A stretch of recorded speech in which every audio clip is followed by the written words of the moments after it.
You're watching the Rita Panahi show, and it's time for Lefties Losing It.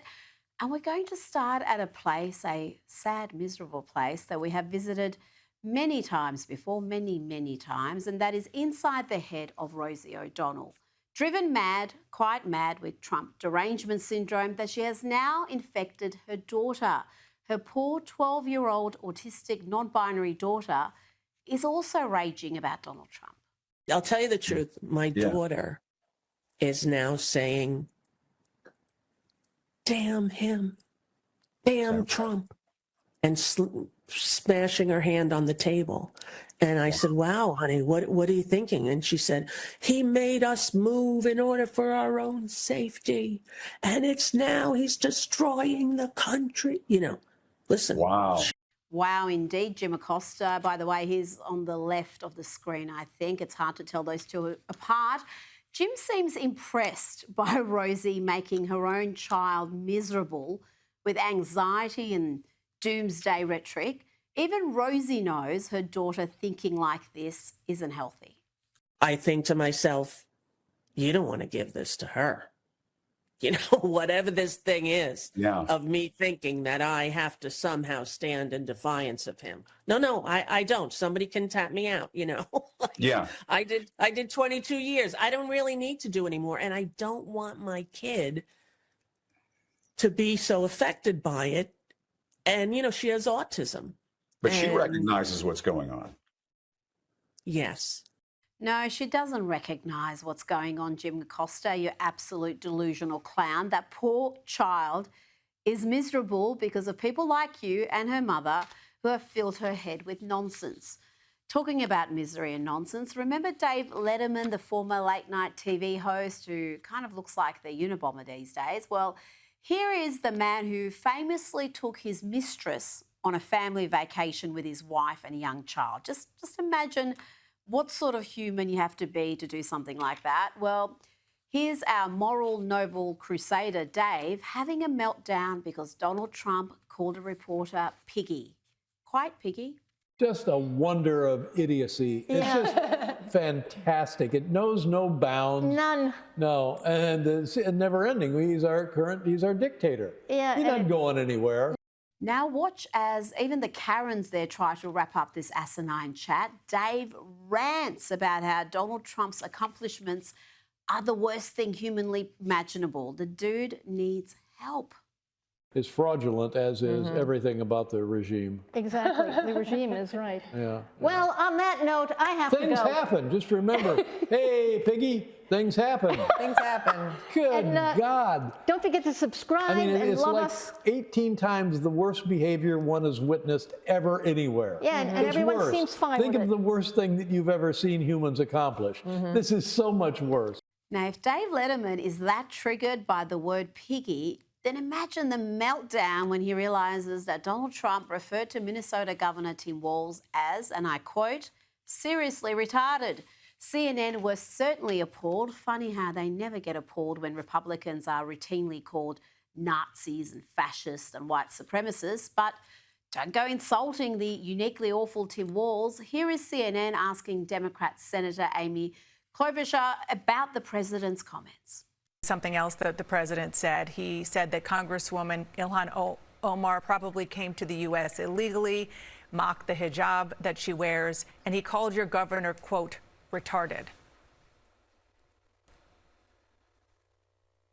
These words shouldn't even be repeated by anyone, much less a president of the United States. Again, he goes after people because they look different than him. Really? He attacked Tim Walz because he looks different than him? It's not that he is a far-left inept governor who earned his nickname Tampon Tim because he put tampons in boys' locker rooms across the state. Not because he's so hopeless that hundreds of Minnesota Department of Human Resources employees accused him of failing to act on widespread fraud and punishing whistleblowers. And when the president was asked earlier today if he regretted his characterisation of Governor Walz as seriously retarded, he had this to say. See if you can detect any regret. Do you stand by that claim of calling Tim Walz retarded? Yeah, I think there's something wrong with him. Absolutely, sure. Mr. You don't think You have a problem with it? You know what? I think there's something wrong with him. Anybody that would do what he did, anybody that would allow those people into his state and pay billions of dollars out to Somalia. We give billions of dollars to Somalia. It's not even a country because it doesn't function like a country. It's got a name, but it doesn't function like a country. Yeah, there's something wrong with Walz. I don't know about you, but he doesn't seem sorry to me. Let's go back to CNN and a fiery debate that has gone viral. Clips of this all over social media. And it involves Katie Miller, a Republican political advisor and wife of Stephen Miller, taking on the hopelessly biased hard-left host, Abby Phillip, who pretends to be a moderate, just a neutral host. You ain't fooling anybody, Abby, least of all Katie Miller. It's about whether someone like Tucker Carlson, who is a very powerful force in the conservative movement. You host people on your show all the time who call my husband and myself a Nazi. That is a different thing. Excuse me, you have Jennifer Welch on your show very often, and you've never pushed back as she has called my husband a white nationalist. That is no different than Nick Fuentes going on Tucker Carlson's show. It's not, and you should admit it. Well, hold on. How is it anything similar? It's not remotely similar at all. Nick Fuentes sits around and says that he likes Hitler. How is that similar? What does Katie have to do with it? What does she have to do with it? She has nothing to do with it. Indeed, Abby, Katie Miller has nothing to do with it. And you have not only allowed the likes of the irredeemably awful Jennifer Welch to appear on your program and spew the most hateful rhetoric imaginable, without any pushback, might I add, but you have gone on her podcast. You even went on Joy Reid's podcast and agreed with her insane ramblings. Don't pretend you hold yourself to a high standard. You certainly do not. Now to a poll that didn't get as much attention as it perhaps deserved. It certainly created a lot of online chatter. It was the annual Economist YouGov poll, and it showed support for same-sex marriage has plummeted to 54%. We've now got 33% saying they don't think same-sex marriage should be legal and 13% unsure. Compare that to just a few years ago when polls showed that 70% of Americans supported same-sex marriage. What's behind this drop in support? Well, the lefties are blaming Donald Trump, but our good friend Link Lauren has a more astute explanation. So the short answer for why support for same-sex marriage has gone down is because us normal gays, us common sense gays, are unfortunately becoming guilty by association, okay? We're being lumped in with all the LGBTQIA R2D2 crap, okay? The most fringe and obscene corners of the LGBT agenda, they're the ones that get the most attention online and on television, and unfortunately, those of us who are normal and don't make being gay our entire personality, we are getting lumped in. Let's bring in Newsweek Senior Editor-at-Large and Article 3 Project Senior Counsel Josh Hammer. Josh, what do you think of that theory that support for same-sex marriage and perhaps even attitudes to trans people has changed because of the manner in which that movement, the LGBTQIA plus movement, behaves and the disproportionate influence they have? Well, I think there's a lot of truth to that, Rita. If you look at the power that the transgender lobby has in America, it is still really, really, really high. Now, the Trump administration, to their great credit, is trying to crack down on it. But the overwhelming majority of Americans are not down with the transgender agenda. There are any number of polls that bear this up. There's the famous kind of average of the 80%, 20% split when it comes to the question as to whether biological males should compete in women's sports. So yes, I think there's some truth to the notion that the same-sex marriage issue is some sort of collateral damage from that. However, there probably is slightly more than that going on here as well, Rita. Family life in America is not currently going well. Birth rates just continue to plummet and to plummet. And to be clear, that is primarily not attributable to same-sex marriage. I say that, by the way, as someone who is a religious Jew and opposes same-sex marriage. So I oppose it. I don't think that it is the number one culprit when it comes to plummeting birth rates in America or anything like that. But I think that there are a lot of Americans who are kind of much more generally just looking around at the burnt rubble of family life, which has really taken a tremendous beating over the past 40, 50, 60 years. It's a one-word downway ratchet there, and they're kind of looking for answers, grasping at straws, if you will. And the fact that this decision came out about 10 years ago at the Supreme Court is something of low-hanging fruit. So I think that there's part of that going on there, but I think what we just heard from Link Lauren is probably the number one factor. I would probably agree with that as well, yes. Josh, now let's check in with the far-left Guardian, which ran this piece with the headline, "Does Trump truly care about Nigerian Christians? Of course not. He just knows faith sells. And they went on to claim that though the threat of Islamist terrorism is real, it affects Nigerian Muslims as much, if not more, than Christians, and there's no evidence of genocide. Josh, what's your response to that? The evidence of genocide seems to be fairly evident in a number of Christians, women and children included, who are being slaughtered for no other reason than that they're Christian. Rita, I mean, what an absolutely pathetic headline from The Guardian. Unfortunately, this is just par for the course from The Guardian, which is, if anything, further to the left over in the UK than the New York Times here is in the US. It is a far, far, far left, deeply anti-Western civilizational publication. Look, I saw one statistic a few days ago that really caused me to leap off my page. If I'm remembering the statistic correctly there, and I hope I'm not wrong about this, but if I remember correctly, they estimated that roughly half of the Christians who have been killed over the past, I forgot if it was year, 2 years, 3 years, over half of Christians who've been recently killed because of their faith have been in Nigeria, literally just in this one country. And that is due to Boko Haram. That is due to the fact that the Nigerian government is currently failing the absolute singular dispositive test, what it means to be a sovereign government, which is to have a monopoly on the use of force. They do not have that. Boko Haram, which is a radical Al-Qaeda, ISIS-style jihadist group, controls large swaths of Nigeria.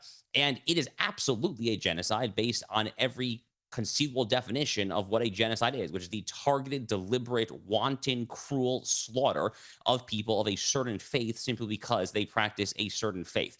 Now, you can quibble with Donald Trump and the way he tweets on Truth Social, or the way he does this, or all this utterly useless crap. What you cannot argue with, Rita, is the fact that at his core, he is a Western civilizational figure. He is someone who understands what it means to be part of Western civilization. He understands that Christianity, the biblical inheritance more generally, is what built Western civilization. When he sees Christians being wantonly slaughtered by radical, fanatical Islamists, by the way, this is the same president, Rita, who bombed Iran back in June, the same guy who assassinated Qasem Soleimani, the Iranian arch-terrorist, back in 2020, the same guy who took out al-Baghdadi and declared war on ISIS righteously back in his first term. He has no tolerance whatsoever for radical Islam, and he absolutely cares about the plight of Christians. So The Guardian can take this and shove it, frankly, where the sun don't shine, because they have no idea what they're talking about. But as I said, this is par for the course for The Guardian, sadly. Now, I want to play you some footage of Nigerian Bishop Wilfred Chikpa Anagbi, who was at the European Parliament last week to speak about the persecution of Christians in Nigeria. And Josh, he was heckled by pro-abortion activists. They were shouting, abortion is a human right. The man is there to plead for help for his people who are being slaughtered. He urged the European officials to not remain silent about the killings of Christians. He said the blood of Nigeria's martyrs cries out for help. Do not remain silent. But Josh, he's got these pro-abortion activists trying to hijack the event. So this is what the left does, is they will attach themselves, they will glom onto something about your persona, something about your identity, in order to try to impeach your credentials on a totally unrelated issue. How do I know this? Because it's literally happened to me. Just over a year ago, actually, I was doing a Federal Society law school event at Loyola Chicago, a small Catholic law school in downtown Chicago. I was supposed to debate a professor there on Trump versus the United States, the major Supreme Court case last year about presidential immunity in the context of the Biden-Merrick Garland lawfare. Okay, long story short, there were probably 15 to 25, give or take, students for justice in Palestine, pro-Palestinian Arab, really anti-Semitic protesters who had signs, Josh Hammer supports genocide, Josh Hammer is a fascist, this, that. They're all because I am Jewish and a supporter of the state of Israel. But I wasn't there to talk about it. I was literally there to debate a constitutional issue, a major Supreme Court issue that came back last year dealing with Article 2 executive power. So I sympathize with this RCC bishop in Brussels, because it's literally happened to me, where the left attacks you with something that is core to your personal identity and has nothing whatsoever to do with what you're talking about there. This is who they are, Rita. They are obsessed with your skin color. They are obsessed with your sexuality. They are obsessed with everything other than the merits of your argument, when Martin Luther King Jr. referred to as the content of your character. They don't care an ounce for any of that. They care only about superficial identities there, and that is what happened to this bishop. That's what happened to me, sadly, in Chicago 1 year ago as well. Now, let's talk about the shocking attack against 2 National Guard members in DC by an Afghan national. This has really highlighted, Josh, the botched withdrawal of Afghanistan again, one of the most shameful episodes of the Biden administration. And we saw after that the granting of asylum to thousands with barely any vetting. How deep is this problem? Was this just a one bad apple who got through, or was the vetting pretty weak? Oh, no, it is far more than just one bad apple. Rita, literally just over this past week, actually, they arrested another Afghan quote-unquote refugee in the state of Texas. This other refugee in Texas was arrested for posting online about making a bomb. Another guy who came over during the same post-2021 Afghanistan withdrawal Operation Allies Welcome, or whatever happy-sounding platitude the Biden administration gave to that operation there. I mean, this has been a ticking time bomb since day one. The fundamental problem, and by the way, on some estimates here, you're talking about upwards of 80,000 Afghans who came in over the course of this program and related programs. That is an astonishing number. I mean, it kind of harks to memory Angela Merkel with the million Syrian refugees back during the Bashar al-Assad era. There, I mean. What are these Western countries thinking? I mean, like, literally, what are they thinking? I mean, this is the toxic empathy. This is civilizational suicide via faux compassion. That is frankly what it is there.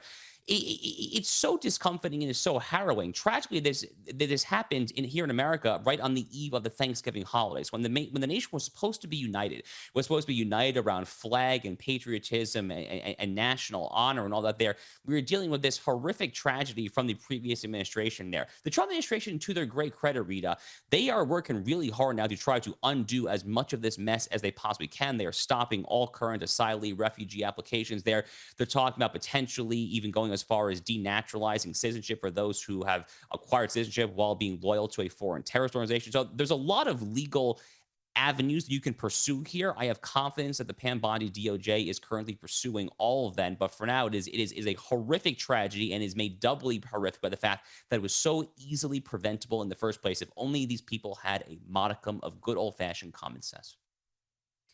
And we've seen some really dangerous rhetoric from some Democrats who should know better. Even members of the so-called seditious six, Alyssa Slotkin, was on television just a week or two ago before this attack saying that she feared these National Guard members would start shooting citizens in the street.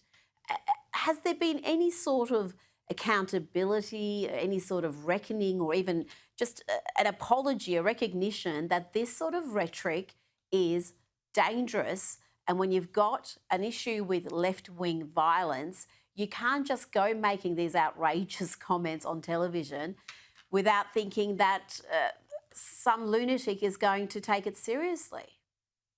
Rita, if they have done anything to try to show they have any remorse or any regret for the language they use to describe their political opposition, aka us, I've not seen it. If they've shown any remorse, certainly it has gone right above my head. Let's recall, these are the exact same people. I mean, Senator Chris Murphy of Connecticut, literally a handful of days, less than a week, if memory serves, before my friend Charlie Kirk's assassination, Senator Murphy of Connecticut was talking about how Democrats are going to have to get comfortable getting their hands dirty and doing things they wouldn't normally want to do. These are the same folks who barely batted an eyelash after a bullet came within millimeters of assassinating Donald Trump on international global television in Butler, Pennsylvania. The same folks who have just continued to double and triple and quadruple down when it comes to calling all of us on the side of civilizational sanity. They call us fascists and tyrants and Nazis and Hitlerites there. They have not stopped their rhetoric for a second. I suppose it must be good for their left-wing fundraising. I suppose it makes them feel good. They can morally preen from the cameras in front of the mirror there. They look good for their very far left blue check Twitterati echo chamber, but it's having real horrible effects in the real world. Really, really, really, really bad effects. And made this young, brave, courageous 20-year-old National Guardsman from West Virginia, may her memory be a blessing. And if the Democrats decide to just keep on steering straight ahead and to continue to not change their horrific rhetoric that they used to describe all of us there, Rita, I sadly fear the result will only be more of where that came from. I hope I'm wrong, but that's my prediction. Now, Josh, before you go, I played a clip from CNN with a clash between anchor Abby Phillip and Katie Miller. The clip's gone viral. Abby claims in the clip to be a moderate, unbiased host, even as she invites the likes of Jennifer Welch on her program without really ever pushing back on the horrendous things that she claims. And far worse than that, she's appeared on Welch's podcast. She's appeared on Joy Reid's podcast. How can she claim that she's somehow holding herself to a higher standard than the people she criticises? Oh, she can't. She obviously can't. Now, look, I mean, Rita, the funny thing about Abby Phillips's nighttime CNN program is that it's must-watch television for one reason and one reason only, and it's not the reason Abby Phillips would like you to tune into her program. It's must-watch television because I tune in sometimes to see just who will be the conservative of the evening. It's usually Scott Jennings, but whether it's Scott Jennings or someone else who's just going to own Abby Phillips and going to own all these various other left-wing fanatics who invariably get on there and spout their stupid, idiotic talking points. And there's usually one conservative. Again, it's usually Scott Jennings. Sometimes it's been my friend recently, Jason Rantz, a Seattle radio host. It's been some other folks there who are on there, and they're just able to really stick the knife in and twist it. And frankly, it's delectable. The schadenfreude that I get out of watching Abby Phillips just writher and squirm on national television is frankly just utterly through the roof. So it actually is a must-watch television, Rita, but it is sadly not the reason that Abby Phillips or her higher-ups at CNN would like it to be must-watch television. I tell you, if CNN have any sense, they will be paying Scott Jennings double what they pay anybody else on that station, because he is the reason people watch, and just about every clip you see that goes viral has him in it. And he is just mastered the art of going there, being the token conservative and completely owning everyone else, including the host. Yeah, Scott's an amazing talent. He's my colleague on the Salem Podcast Network there. He's a wonderful, wonderful man. Also a very good human being, but he has also mastered the art of the television medium. And he's just fantastic. I mean, frankly, if Caroline Leavitt was not going to be the White House press secretary, Rita, my personal pick actually was indeed Scott Jennings. I think that he would actually be incredible in that particular role. Caroline Leavitt's actually really good as well, by the way. So I'm definitely not criticizing Caroline Leavitt, who's done a fantastic job thus far. But if ever Caroline Leavitt wants to go cash out in the private sector or tend to her family, whatever she wants to do there, if they ever find themselves in need of a replacement for Caroline Leavitt, they could certainly do a heck of a lot worse than Scott Jennings. He would be brilliant in that role, as would you, Josh Hammer. You would be right up there as well. Thank you so much for your time tonight. Thank you. I appreciate it.